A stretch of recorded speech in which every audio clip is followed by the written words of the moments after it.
आज ब्रेकफास्ट में हम लोग फ्रूट सैलेड खाने वाले हैं, तो मैंने सोचा क्यों ना जो कुछ फल हैं उनके ग्रोइंग पार्ट्स जैसे कि पाइनएप्पल का क्राउन, ड्रैगन फ्रूट, शरीफा, अमरूद, पेयर, इन सब के बीजों को निकालूं और उन्हें ग्रो करने का प्रोसेस आपके साथ शेयर करूं। हाँ, बीजों से ग्रो करे हुए पौधों में फल आने में काफ़ी समय लग जाता है, इसीलिए हम लोग बीज से उगाए हुए पौधों पर ग्राफ्टिंग करते हैं जिससे कि फल जल्दी आ जाए। ग्राफ्टिंग पे भी मैंने कई सारे वीडियो करे हुए हैं, आप ज़रूर देखिएगा। चलिए शुरुआत करते हैं ड्रैगन फ्रूट से। ड्रैगन फ्रूट को बीजों से ग्रो करने का सबसे सही समय मार्च का होता है। बीजों को निकालने के लिए फल को काट लीजिए। काटने के बाद आपको वाइट पार्ट दिखेगा। कोई कोई ड्रैगन फ्रूट में रेड पार्ट भी निकलता है। रेड या वाइट जो भी हो, उसमें बीच बीच में ब्लैक कलर के डॉट्स आपको दिखेंगे। ये सारे डॉट्स ही सीड्स हैं जिन्हें आप निकाल के ग्रो कर सकते हैं। तुरंत निकाले हुए ड्रैगन फ्रूट के ये सीड बड़े आराम से जर्मिनेट हो जाते हैं। चलिए इन्हें हम जर्मिनेट करने के लिए मिक्स पर रखेंगे, वो सारी चीज़ें बाद में देखेंगे। पहले बाकी फलों के बीज निकाल लें और इसके बाद बारी आती है अमरूद की। चलिए इसका भी बीज निकाल लेते हैं। ये लाल वाले वैरायटी का अमरूद है। इसके बीजों से जो पौधा बनेगा होपफुली वो भी लाल वाली वैरायटी का ही हो, और अगर नहीं हुआ तो ग्राफ्टिंग कर लेना है किसी भी अच्छे लाल वाले वैरायटी के ब्रांच का। अमरूद के बीज सफ़ेद रंग के होते हैं, बहुत ही हार्ड से, और बड़े ही आराम से आप इन्हें निकाल सकते हैं किसी भी चाकू की मदद से। अमरूद को बीजों से लगाने का सही मौसम मार्च का ही होता है, या गर्मियों में आप कभी भी लगा सकते हैं। गर्मियों में बीज को जर्मिनेट होने में कम समय लगता है, जबकि ठंड के मौसम में बीजों को जर्मिनेट होने में 45 दिन से भी ऊपर लग सकते हैं। अगला फल है पियर। इसको आप आधा आधा काट लीजिए, और जैसे सेब के बीज रहते हैं ना बीच में ब्लैक कलर के, वैसे ही बीज रहते हैं इसके, और वैसे ही निकाल लेना है बड़े आराम से। और इसे ग्रो करने का सबसे सही महीना होता है अक्टूबर का, क्योंकि उसके बाद विंटर का मौसम होता है जो इसके लिए काफ़ी फेवरेबल होता है।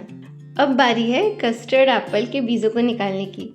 हर कोई कस्टर्ड एप्पल अलग अलग तरीके से खाता है, मेरा तरीका थोड़ा अलग है। मैं ऊपर की स्किन को निकाल लेती हूँ, फिर कस्टर्ड एप्पल को तोड़ के उसके बीजों को निकाल लेती हूँ और फिर बड़े आराम से खाती हूँ। 4 फल के बीजों को हमने निकाल लिया। अब बारी है पाइनएप्पल की। पाइनएप्पल का जो ग्रोइंग पार्ट होता है ना, वो होता है फल के ऊपर लगा हुआ क्राउन। आप हल्का सा क्राउन को ट्विस्ट करेंगे तो ये फल से अलग हो जाएगा। क्राउन के नीचे की पत्तियाँ हटा दीजिए, और आप चाहें तो क्राउन को डायरेक्टली मिट्टी में लगा सकते हैं, या फिर आप क्राउन को पानी में रख सकते हैं, इससे जल्दी जड़ आ जाता है। क्राउन से पाइनएप्पल को लगाने का सही मौसम गर्मियों का होता है। ठंडी के मौसम में रूट्स आने में 30 दिन से भी ऊपर लग सकते हैं। चलिए अब फलों से निकाले हुए बीजों को लगा लेते हैं। बीजों को लगाने के लिए जो सीडलिंग मिक्स मैं यूज़ करती हूँ उसमें 3 भाग कोकोपीट रहते हैं, 1 भाग कॉम्पोस्ट और आधा भाग मैं परलाइट मिलाती हूँ, जो कि ऑप्शनल है, आप स्किप कर सकते हैं। जो गमला मैंने लिया है वो मिट्टी का है। ऐसे गमले प्रगतिज गार्डन स्टोर पे भी अवेलेबल हैं, या फिर आप चाय कभी कुल्हड़ में पीते हैं ना, तो कुल्हड़ ले आइए, उसमें ड्रेनेज होल बना लीजिए और उसे सीडलिंग्स तैयार करने के लिए यूज़ करिए। इस छोटे वाले गमले में मैं ड्रैगन फ्रूट के सीड्स लगा रही हूँ। 3-4 सीड आपको बस एक गमले में डालने हैं, क्योंकि अच्छा जर्मिनेशन होता है फ्रेश सीड का। बीजों को सरफेस पे ही रखिएगा, ज़्यादा अंदर दबा देने से सीडलिंग अंदर ही खराब हो जाते हैं। दूसरा सीड मैं लगा रही हूँ पियर का।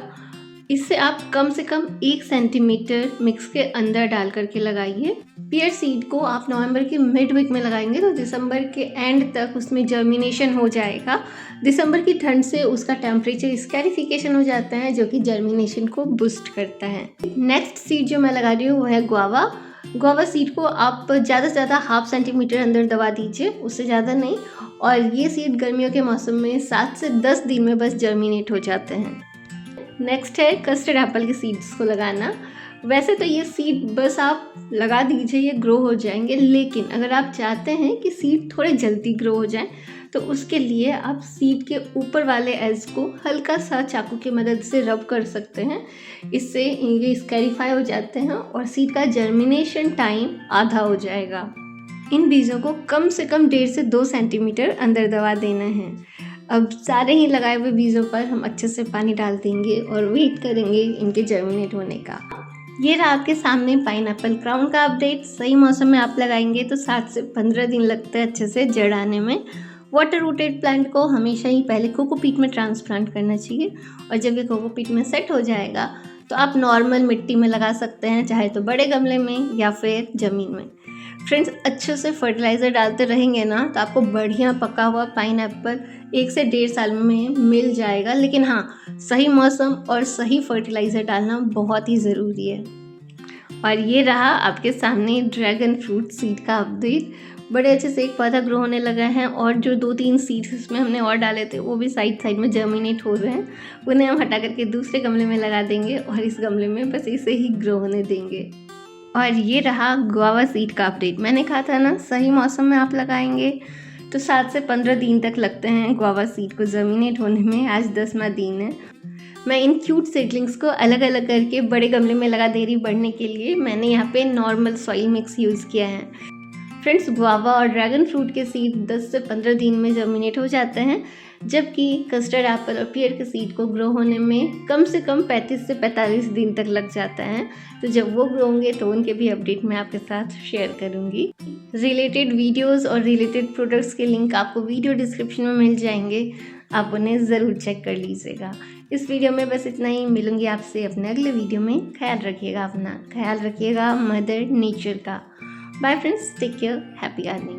Green earth, healthy earth, happy earth. Prakriti's Garden signing off.